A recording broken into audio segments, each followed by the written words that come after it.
आसलते हाग्रामाया बिजेपिनिफ्राय बिजेपिजों दा एलायन्स दङमोन बे एलायन्सनिफ्राय होखारजाबाय होखारजानानै लाजिनायनि जा पर्दा बे पर्दाखौ बाहायनो थाखायसो बे सोदोबखौ बाहायदों हाग्रामाया क'क्राझाराव मोनसे देरहागोन हाग्रामा गुदा हाग्रामाया खिन्थु मोननैयावबो जेनगोन मोनसेल' सिटआव हाग्रामाया देरहानायनि सम्भाबना दङ बेखौबो 10 तारिखआव जोंना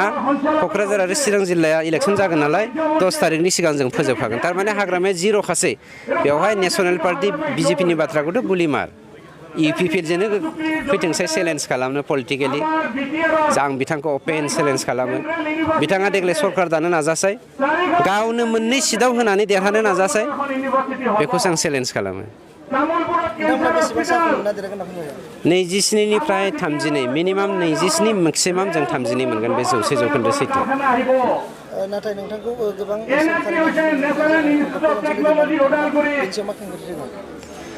डक्टर अनजलि दैमारि बिथांजोआ रामायणाव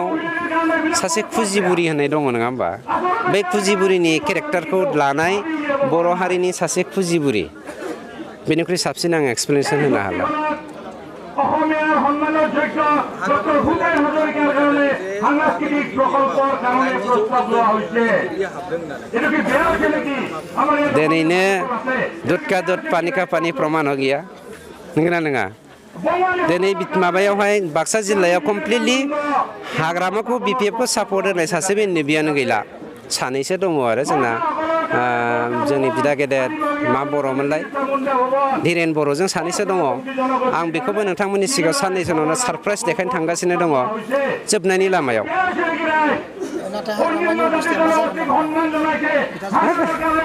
हाग्रामाया सासे कुटनीतिबिदमोन राजखान्थिगिरिमोन किन्तु रायजो राजाखौ थगायबाय रायजो राजाखौ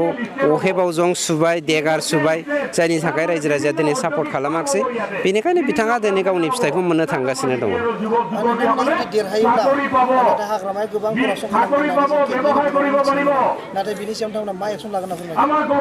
धामाका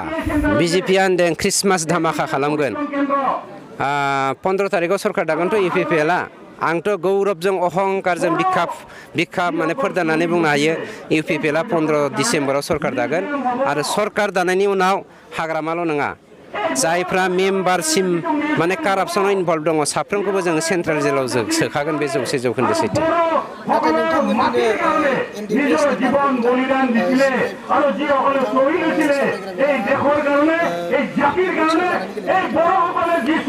सावरायग्रायाथ' थाखानि उन खारग्रा सासे दैदेनगिरिसो बिथाङा दा रियेलाइज जादों आंनि माने सिलेक्सना मिस्टेक जादों होननानै बिथाङा रियेलाइज जानायनि बाथ्राखौ मोनफैगासिनो दङ माने अपेन डोर पलिसि दंखायो जोंहा इउपिपिएल पार्टिया सावरायग्राया जुदि दिनै फैयोब्ला जों सावरायग्रानि थाखायबो दरजाखौ खुला दोनदों बेनि थाखाय जोंहा जेबो बुंनांगौ गैया राजखान्थियाव बिथाङा मिस्टेक खालामदों होनब्लाबो बर' हारिखौ सासे सिबिग्रा दैदेनगिरिमोन नंखायनो जों बिथांखौ वेलकाम खालामनो फै दा बे बिपिएफखौ नागारना इउपिपिएलआव फै नोंथांनि थाखाय दरजाया खुला बिजेपिया जोबोद नैबे बिटिआरआव মিউজিয়াম হ'ব শহীদসকলৰ কাৰণে এই শহীদসকলৰ কাৰণে যিটো মিউজিয়াম হ'ব সেইটো মানে হাজৰমা মহিলাৰে सुबुं गुमा खालामनाया गेदेर बाथ्रा नङा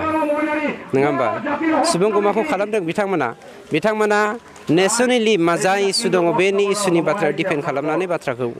पलिटिकेलि खामानि मावलांगासिनो दं जोंना रिजनेलि जेरावहाय जोंहा हारिनि आइडेन्टिटि क्राइसिस जादों जोंनि गेजेराव जाति जनगोष्ठीनि गेजेराव माने खमिल मिल मोनसे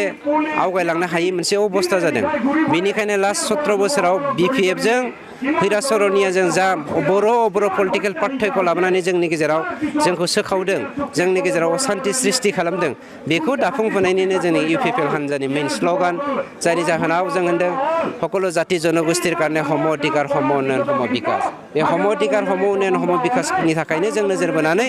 मोनफ्रोमबो जातिनिफ्राय मोनफा मोनफा जोङो माने दैदेनगिरि साफा दैदेनगिरि लाबोनानै बिथांमोननि जाति जनगोष्ठीनि नामाव डेभेलपमेन्ट मोनसे बोर्ड दानानै बिथांमोननि स्पेसियेल जातिखौ माने बिसोरनि कालचार हेरिटेज लेंगुवेज ट्रेडिशन ओमफ्राय अर्थनीति गासैखौबो डेभेलप खालामनायनि राहा लामाखौ जों लादों आरो बेनो जागोन सागे जोंनि नर्थ इस्टआव थांनाय 73